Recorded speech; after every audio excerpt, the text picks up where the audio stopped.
Hi, thank you for watching this video. We're going to get into our the Bible reading video here, our Bible study in the book of Matthew chapter 17. The Gospel according to Matthew chapter 17, starting at verse 1. And after 6 days Jesus taketh Peter, James, and John, and his brother, and bringeth them up into an high mountain apart, and was transfigured before them, and his face did shine as the sun, and his raiment was white as the light. And behold, there appeared unto them Moses and Elias, or Elijah, talking with him. Now here in verse 3, where it talks about Moses and Elijah, this amazing experience was not only to show the disciples that Jesus was God's Son, but also to show them that he supersedes the law and the prophets, and that they were subordinate to him. It also explained that what Jesus was doing was no mystery to the Old Testament. The Old Testament people had been long looking forward to the Messiah and his kingdom. And I could imagine how it must have been all those hundreds of years before then, all these different generations coming and going, looking for the Messiah. And some of them, a lot of them died believing but never seeing the Messiah. And those that did, man, what an experience that must have been for those people. Including Simeon, who God told Simeon that he would not see death until he saw the Messiah. And must have been a real amazing experience for him also, I can only imagine what it must have been like back in those days, where they actually saw Jesus teaching face to face, where they actually saw Jesus talking with them and teaching and preaching unto them, and the disciples with them also. And it must have been a real amazing experience for those people. Verse 4. Then answered Peter and said unto Jesus, Lord, it is good for us to be here. If thou wilt, let us make here 3 tabernacles, one for thee, and one for Moses, and one for Elijah. While he yet spake, behold, a bright cloud overshadowed them, and behold, a voice out of the cloud, which said, This is my beloved Son, in whom I am well pleased. Hear ye him. And when the disciples heard it, they fell on their face, and were sore afraid. And Jesus came and touched them, and said, Arise, and be not afraid.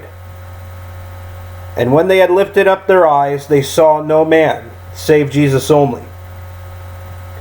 And as they came down from the mountain, Jesus charged them, saying, Tell the vision to no man, until the Son of Man be risen again from the dead. And his disciples asked him, saying, Why then say the scribes that Elijah must first come? And Jesus answered and said unto them, Elijah truly shall first come and restore all things. But I say unto you that Elijah is come already, and they knew him not, but have done unto him whatsoever they listed. Likewise shall also the Son of Man suffer of them. Then the disciples understood that he spake unto them of John the Baptist. Now here in verses 11 through 13, where it talks about Elijah, Jesus indicates that the prophecies concerning Elijah, or Elias as the King James Version has it, had their fulfillment in John the Baptist. Yet because the restoration is not complete, many conclude that the role of Elijah will be taken up by one of the 2 witnesses of Revelation. Revelation chapter 11, verses 3 through 6. And that's a whole nother subject for a whole nother video.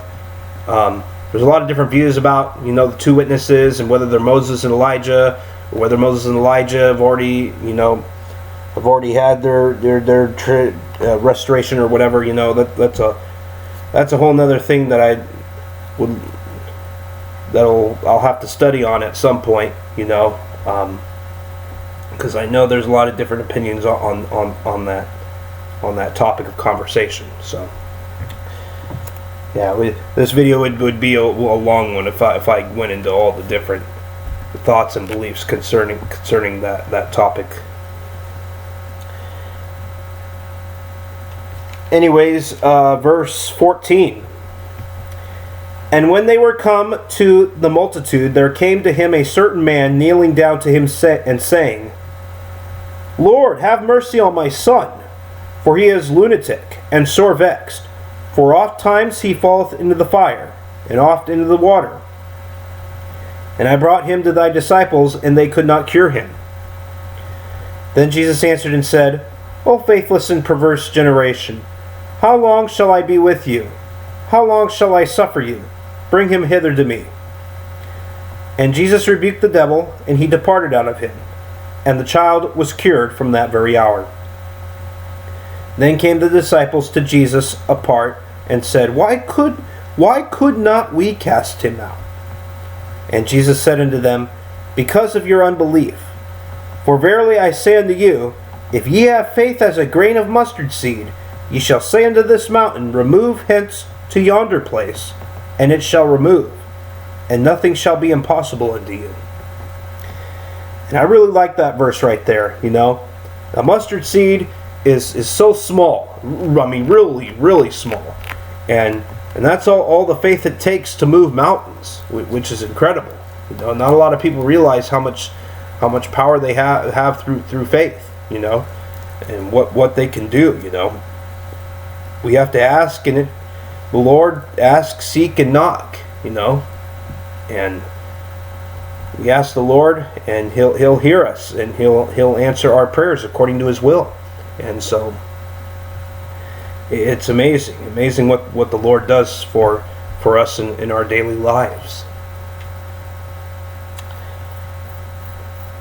And this last part of the verse that says nothing shall be impossible unto you, it doesn't say, some things might be impossible, or there might be a little bit of things that might be possible. No, it says nothing shall be impossible unto you. With God all things are possible. So whatever needs you may have, call upon the Lord, and He will hear it, and He will answer your prayer according to His will. And it's an amazing God that we serve. It's an awesome God. Verse 21. Howbeit this kind goeth not out, but by prayer and fasting. And while they abode in Galilee, Jesus said unto them, The Son of Man shall be betrayed into the hands of men, and they shall kill him, and the third day he shall be raised again. And they were exceeding sorry. And when they were come to Capernaum, they that received tribute money came to Peter and said, Doth not your master pay tribute?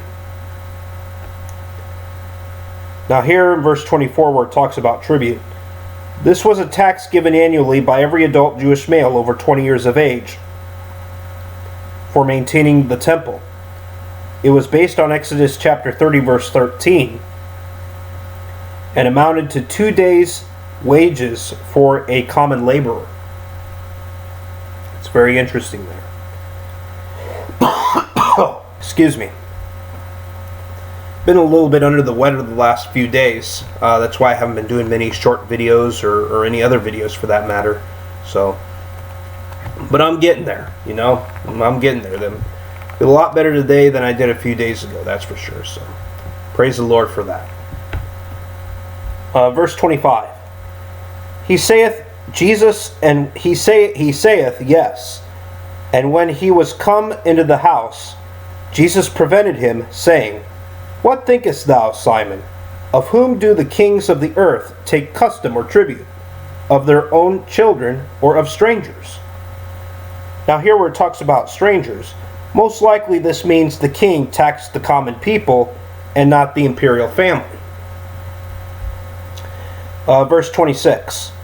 Peter saith unto him, Of strangers.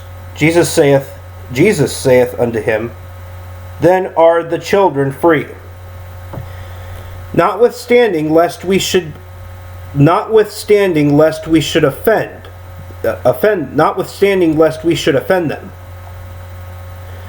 Go thou to the sea, and cast an hook, and take up the fish that first cometh up, and when thou hast opened his mouth, thou shalt find a piece of money. That take and give unto them for me and thee. Anyways, that's going to do it for this video. And hopefully you guys enjoyed this video. Take care, and God bless you.